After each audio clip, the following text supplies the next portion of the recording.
Hey, it's Brad here, and I wanted to jump on again tonight to talk about procrastination, an issue that afflicts all of us writers. I've been doing this for 30 years, and I don't know a single writer that doesn't face procrastination, that hasn't tried 1,000 things to get past procrastination. So I thought I'd just talk a little bit about it tonight and maybe offer a little bit of advice and a little bit of comfort for the normalcy of it.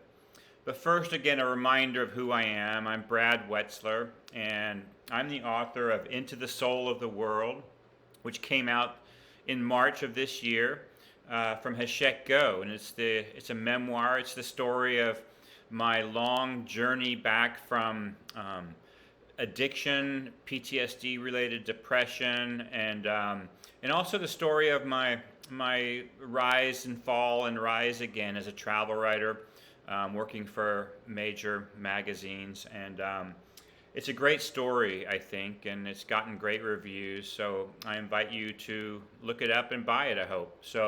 But back to procrastination. Again, I hope you can find some comfort in this idea that every writer procrastinates. When I was an editor, stories would inevitably come in days, weeks, sometimes months late, and I knew that the writer had gotten stuck procrastinating. They probably hadn't even started the piece, by the time the piece was due. So it's very normal, and so please try to find some comfort in that. And why is it so normal? Well, I think, we humans are just complicated beings. There's a lot going on, both consciously and unconsciously. And I think, a lot of the reasons we procrastinate are things that exist in our unconscious that we're not aware of or maybe barely aware of. Things like fear. Fear of perfectionism. I know that's afflicted me at some points, of fear of just not being able with this particular assignment to step up and do the job that I knew I could do. But there's also fear of success, like what if I am a really good writer? And what if I do write a great piece? What am I going to do now? And I know that sounds crazy.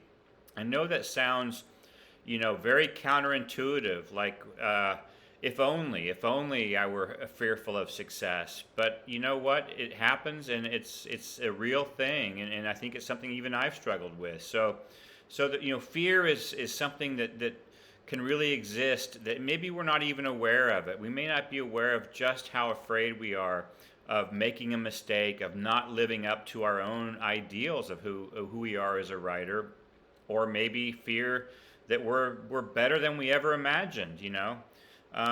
So those are two reasons why you might procrastinate. There are others, but the bottom line is that we need to find some self-acceptance around the fact that we're procrastinating. And I think that is step one. And even self-love, I think if you realize that it's a normal thing, everybody does it, and it's complicated for why we do it, maybe you can cut yourself some slack, and that in cutting yourself some slack, that you can find some ease and might actually find yourself stepping up to your computer or to your notebook and starting to write. I want to offer a few solutions for this conundrum, though. And, one of the solutions, again, is self-acceptance. But beyond that, another solution is focusing on the next right thing.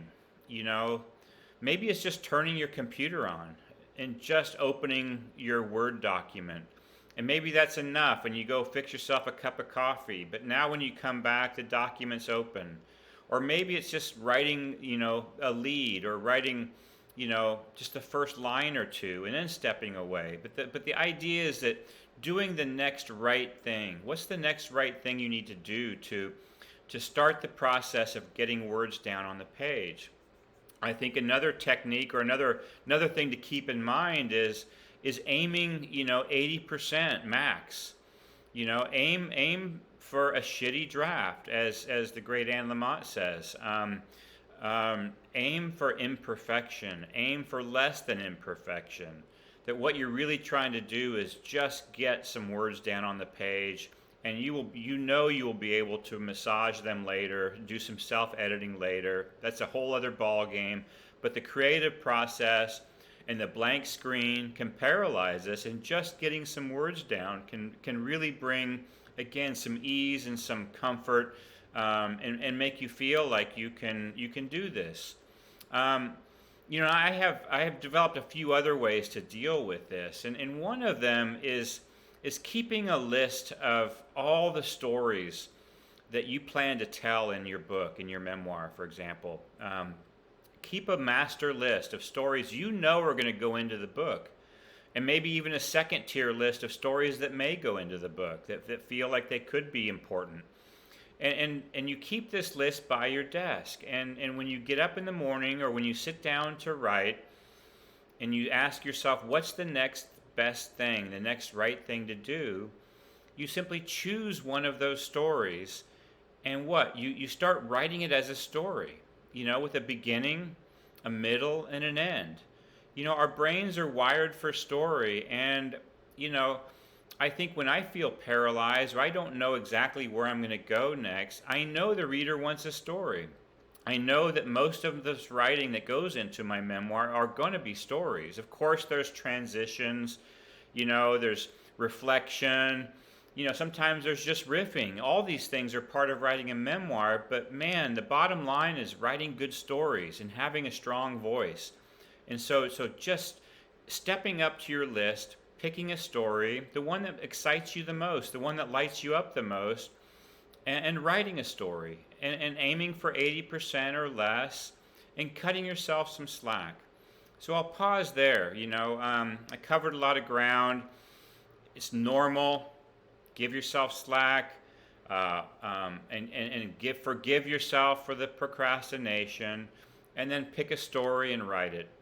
And I really believe that this will help you. So that's my tip for the day. I'll be back this week with a few more tips, and I wish you happy writing, and I hope these tips help you out.